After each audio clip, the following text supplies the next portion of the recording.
What's up, y'all? It's me, Chris. Once again, here to give you a little bit of I'm sure if any of my subscribers, people have seen my videos before. I'm a boxing and MMA fan, and I like to do my videos on both sports. So this is a video that kind of relates to both. So word is Hasim Rahman wants to enter MMA. This is a report that I read on Sherdog.com. Probably my favorite MMA website to, read and get information from, listen to radio shows and whatnot. Anyhow, he has this representative. Never heard of the guy. I don't know what form of representative it is. I don't know if it's a manager, agent, whatever it is. But he had a few things to say to report on this website. Just going to drop a couple quotes. First off, he said, Hasim Rahman said he thought it would be an interesting thing. He's seen Kimbo Slice fight on TV, and he's like, I'd like to fight some of these guys. Well, first off, I don't think taking Kimbo as an example of is exactly the best representation, especially considering how his MMA career has gone thus far.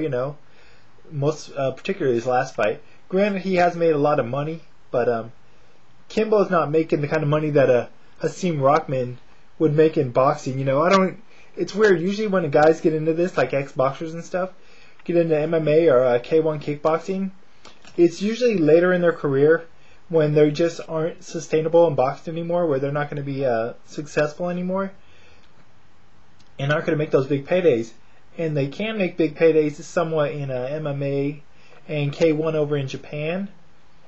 But I don't think Hasim Rahman's going to really make that much more money in MMA than he would make in boxing. He's not going to be he was in a championship fight in his last boxing match against Vladimir Klitschko, and he looked awful. He didn't even put up much of an effort, to be honest. He was a late replacement, but he kind of just didn't really put up an effort at all. Granted, he showed some serious guts to stand in there and take the shots he was taking.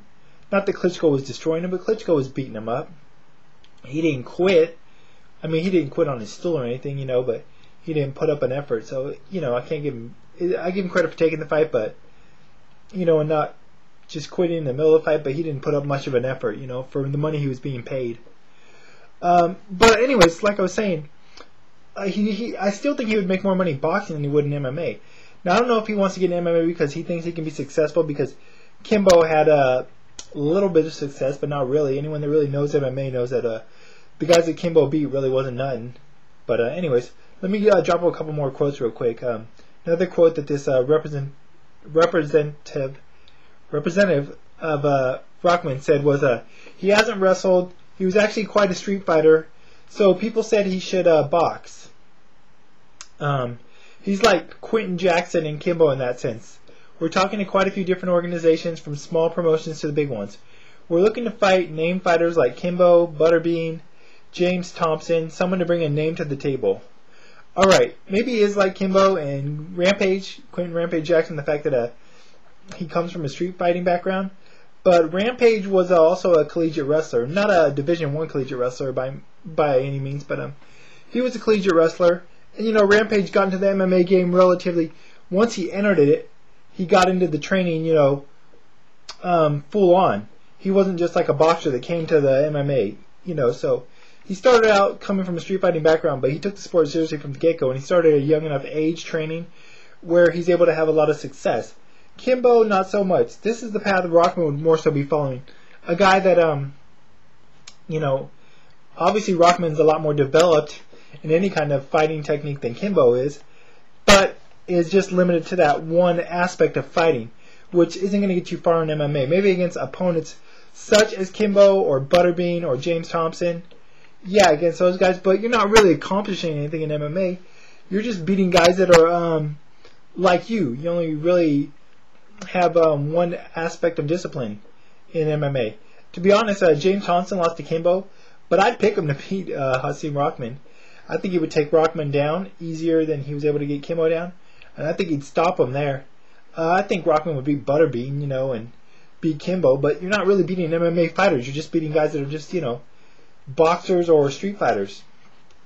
Anyway, another quote real quick. We're just taking it one fight at a time to see what comes to us. We want to get a few smaller fights under our belt before we take on a Lesnar or a Fedor or someone like that. Yeah, I know Brock Lesnar, he's a guy that just came to MMA. There's another, name they may be looking at. He came from professional wrestling. Maybe they look at it from that aspect. Hey, here's a guy that was a former professional wrestler. Now he's the heavyweight champion in the UFC. Difference there is the guy had an awesome amateur wrestling background, NCAA heavyweight champion, college. That's where his fundamentals come from. And he's, worked on other aspects of the game. But he had that background, which is a strong base to get into MMA. Mentioning fighting Fedor or Lesnar in the future is a joke, especially Fedor. To any boxing fans that don't really know much about MMA, that'd be the equivalent of an MMA, former MMA champion like Randy Couture, for example, who's one of the great MMA champions. Which Hasim Rahman is not a great ex-heavyweight champion. He's a heavyweight champion, no doubt, but not great. But that'd be like Randy Couture coming out and saying, I want to fight Vladimir Klitschko. Like Andrei Arlovsky, he's getting a former UFC heavyweight champion. He's getting into boxing, but if you put him with Klitschko right now, he'd get destroyed. It wouldn't even be a contest. It'd be over, it wouldn't even make it through one round. It's a joke. And, for them to even mention Fedor's name, trust me, Fedor is like the Muhammad Ali of boxing. The guy is the best by far, and Rockman can train from here. He could start training years ago. There's no way he'd ever beat Fedor. I'm sorry. Last quote. I understand how difficult it is. That's why I'm not looking to put him in with any big grapplers at first. I don't think Rock really understands how hard it will be to fight these guys without a grappling or wrestling background. So I'm looking to put him in with someone like Tank Abbott or James Thompson. Yeah, he'd beat Tank Abbott because Tank Abbott, old, over the hill, never was a skilled MMA fighter. Was only only successful in the early UFC against fighting against other guys that weren't very disciplined MMA fighters as well. Like I said, I think James Thompson would beat him. He could beat James Thompson quite easily. James Thompson has a kind of a glass chin, to be honest. But if Thompson got him down, it'd be over with for Rockman. Anyhow, I don't know. Who knows if Rockman's actually ever going to even do it. Shannon Briggs a few years back said he was going to get into MMA, was actually training for it, never did. I know it got a lot of people excited to see how he would fare. And, this may get some people talking about how Rockman would fare against guys in the UFC or MMA in general. He would beat guys, that would just stand with them and guys that are really one-dimensional. But against any real MMA heavyweight, he wouldn't stand a chance. They'd take him down, and they'd either ground and pound him and toy with him, or they'd submit him, after toying with him, or just submit him real quick just to make a statement. So, interesting to see. It's almost, credit to him if he actually does do it. See him branch off into another, aspect of the fight game, regardless of what his reasons are. But bottom line is, jumping in MMA this late in his career, at this age, the way he's looked in his last few fights, especially in his last fight against Klitschko, he just isn't going to fare very well, especially against any top names. But interesting thought. If he does get in MMA, I definitely guarantee there'll be a lot of people, a lot of eyes on him. He will be able to make money for that reason alone. A lot of fans will be talking, boxing fans and MMA fans. But regardless of how he does, it'll never settle the debate, which there shouldn't be anyway, of who to win in a fight between an MMA fighter and a boxer. So, just an interesting little topic, something I saw, thought I wanted to drop a few thoughts on. But, if it comes out, I'm sure there'll be a lot more discussion about it here and there, elsewhere. But till he actually, gets in there, it's all just speculation and hearsay. But hopefully he does. I don't know. Hopefully he does, just to see how he'll do. But if not, probably for the best for him. But anyways, I'm out of here. Till next time. Bye.